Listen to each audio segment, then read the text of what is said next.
My Lords, I know there is a 5-minute advisory time limit, but this bill raises very, very significant issues, and I hope that noble Lords will allow me a little more time than that. And I thought that my noble friend the Whip on the front bench would like early notice of that. My Lords, I believe we should apply very stringent tests to any new legislation, particularly when criminal offences are created. There needs to be clear evidence of a problem. Legislation has to be necessary to deal with the problem. The drafting must be clear and unambiguous, and the new law must avoid other harms. My Lords, I believe that this bill does not pass any of these tests, but I will be concentrating my remarks only on the first test, namely the evidence base for the bill. Now, the government have certainly tried to be evidence-based in their LBGT policies. In 2015, they commissioned an evidence review by the National Institute for Economic and Social Research, and that found that the evidence base for an effective assessment of inequality and relative disadvantage by sexual orientation and gender identity is deficient and has major gaps. The government then organised a national LGBT survey in 2017, which got a lot of responses. The survey found that a very small proportion, 5%, had been offered conversion therapy, and an even smaller proportion had actually undergone it, 2%. Now, the respondents were a self-selected sample, which has obvious problems, and the survey did not define what conversion therapy was, a problem that we continue to face with this bill. Nor did it define what constituted being offered conversion therapy. I think the best we can say about this survey is that it is interesting. In 2021, the government published 3 more studies. Now, one tried to correct for some of the problems with the LGBT survey by weighting some of the data.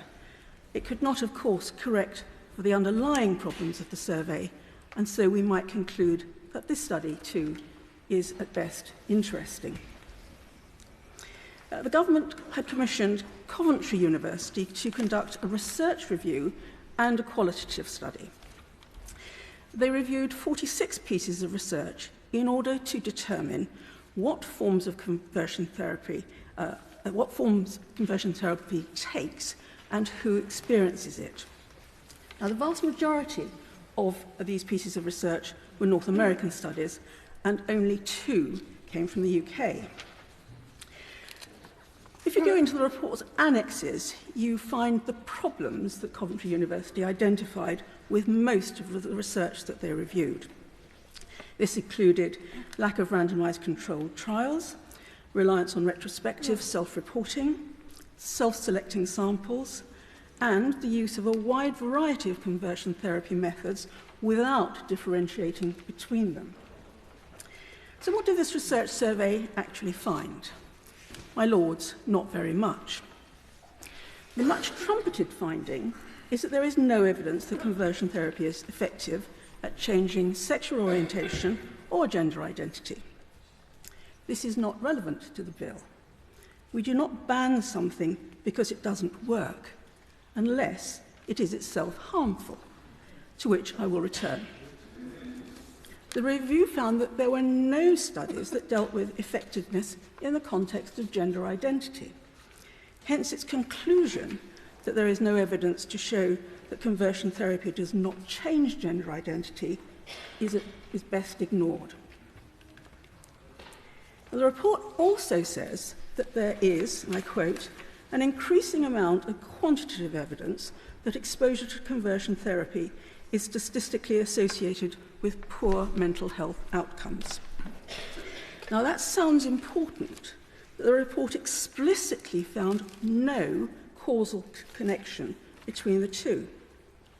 And the issue of causation is important because there is considerable evidence that LGBT people in general have poorer than average mental health, and no attempt has been made anywhere to identify the impact of this.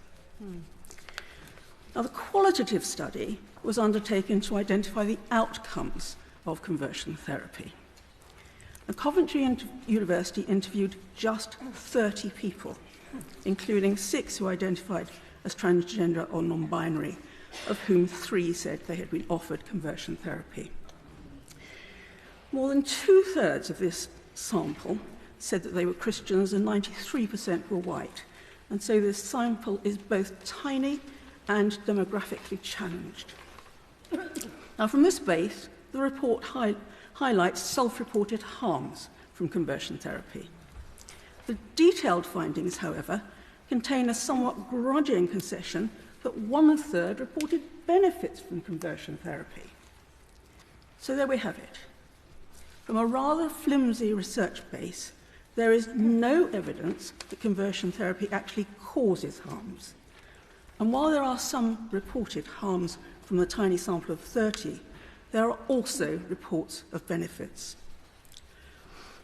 Lastly, my lords, the Government Equalities Office produced a report which supplemented the Coventry research and concentrated on differences between conversion therapies aimed at sexual orientation and those aimed at gender identity.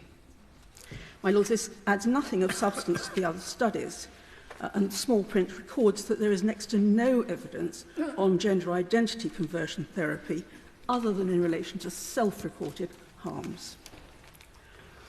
I must also refer to findings by a survey carried out by the Ozanne Foundation in 2020, because I anticipated that some noble lords might refer to this. Now, that reported some startling findings, including that conversion therapies had included beatings and rape, which are, of course, already criminal offences. Freedom of information requests to police forces have unearthed not a single documented case of violent conversion therapy in the last 5 years. Like the other reports, it suffered from many methodological problems, including self-selection, incomplete reporting, and retrospective reporting. It was demographically unrepresentative, and it quite simply does not constitute robust evidence. My lords, I do not believe there is a sound evidence basis for the existence of a conversion therapy problem, let alone the harms that might be associated with it. The fact that LGBT lobbyists assert that there is a problem does not constitute evidence upon which responsible legislators can rely. And I will conclude by saying that if the noble Lady Burt seeks to progress this bill into committee, I know that many noble lords, not all of whom are speaking today, will want to engage very closely in that process. Yeah, well done.